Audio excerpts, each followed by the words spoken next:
आइए खबरों में आगे बढ़ते हैं। हमारे सहयोगी ने बीजेपी नेता दिनेश शर्मा से खास बातचीत की। बातचीत में दिनेश शर्मा ने कहा कि बीजेपी एक अनुशासित पार्टी है। चुनाव में बीजेपी के खिलाफ माहौल बनाया गया था, लेकिन इन सब के बावजूद हमारी बड़ी जीत हुई है। आइए आपको सुनाते हैं। हमारे साथ बातचीत करने के लिए उत्तर प्रदेश के जो डिप्टी सीएम रहे हैं उनसे बात कर लेते हैं, दिनेश शर्मा जी से।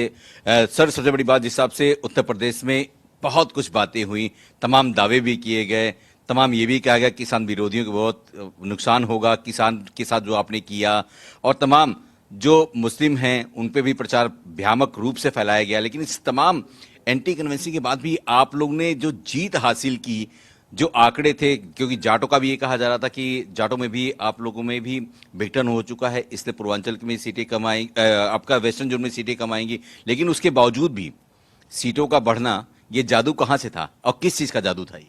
देखिए, मैं समझता हूं कि विपक्ष का जो दुष्प्रचार था वो और जो तमाम लोगों को साथ में लेकर इसको कहते हैं ना, गोला छोड़ने के मुंह से गोले छोड़ रहे थे। जैसे आजकल यूक्रेन पे रशिया गोले छोड़ रहा है और जो नाटो है वो उसके भाषण पर तालियां बजाकर उसका स्वागत कर रहा है, उसका उत्साह केवल तालियों के द्वारा कर रहा है।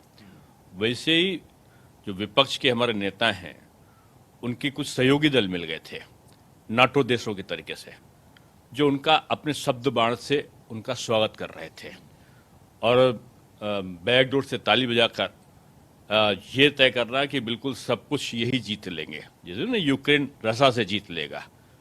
वैसे ही था कि ये जो विपक्ष के समाजवादी पार्टी है ये बीजेपी को जीत लेगा, और वो जो नाटो देशों के तरीके से जो छोटे छोटे दल थे वो केवल भाषणबाजी करते थे। आज भी आपने देखा होगा टेलीविजन में कि वो जेलेंस्की बोल रहा है और कनाडा में ताली बज रही है, उधर उसके ऊपर गोले पड़ रहे हैं, उधर वो ताली बजा के उसके भाषण पर ताली बजा रहे हैं। तो ताली बजने से वो सुरक्षा उसकी नहीं होगी, यानी केवल भाषण देने से उनकी सुरक्षा नहीं होने वाली थी। और बीजेपी का बूथ स्तर तक का कार्यकर्ता का गठन रहा है और बीजेपी कैडर बेस्ड पार्टी रही है। इसलिए बीजेपी ने जो जनता से वादे किए थे, हमने घोषणा पत्र नहीं कहा, हमने संकल्प पत्र कहा, और संकल्प पत्र में एक एक चीजों को करके हमने उसको पूरा किया। इन्होंने घोषणा पत्र किया यानी आश्वासन दिया। आश्वासन विश्वास पैदा नहीं करता, हमने संकल्प विश्वास पैदा करने का काम किया, और हर घर में मोदी और हर घर में योगी प्रविष्ट हो गए।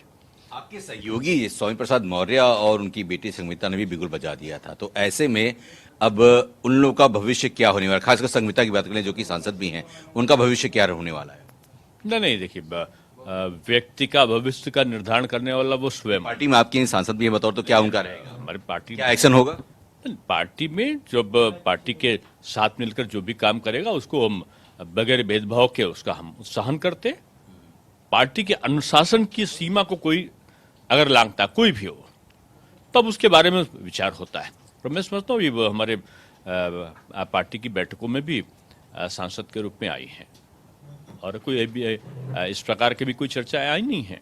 जब आएगी तो संगठन हमारा बड़ा मजबूत संगठन है, और इस प्रकार की कोई घटना होती है तो संगठन इस काम को देखता है। लगता नहीं है कि जिस हिसाब से चुनाव में उन्होंने भी अपने फादर के साथ दिया, तमाम चुनावी रैलियां भी की, उसमें कि बीजेपी क्या अनुशासनात्मक रूप में कोई कार्रवाई करेगी? कहता हूँ कि भारतीय जनता पार्टी बहुत बड़ी पार्टी है और अनुशासित पार्टी है, और सबको साथ में लेकर चलने का काम केवल बीजेपी कर सकती है।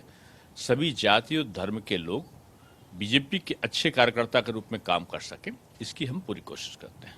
दिनेश जी, चलते रहे एक सवाल की भव्य आयोजन की तैयारी भी यूपी में हो रही है, मंत्रिमंडल गठन को लेकर और तमाम शपथ ग्रहण को लेकर, क्या कुछ तारीखें उनकी फाइनल हुई, कुछ नामों में आए कि नहीं आया अभी तक? नहीं, अब ये तो केंद्रीय नेतृत्व बताएगा। जल्दी कुछ एक हफ्ते के अंदर? अभी मुझे इसकी जानकारी नहीं है।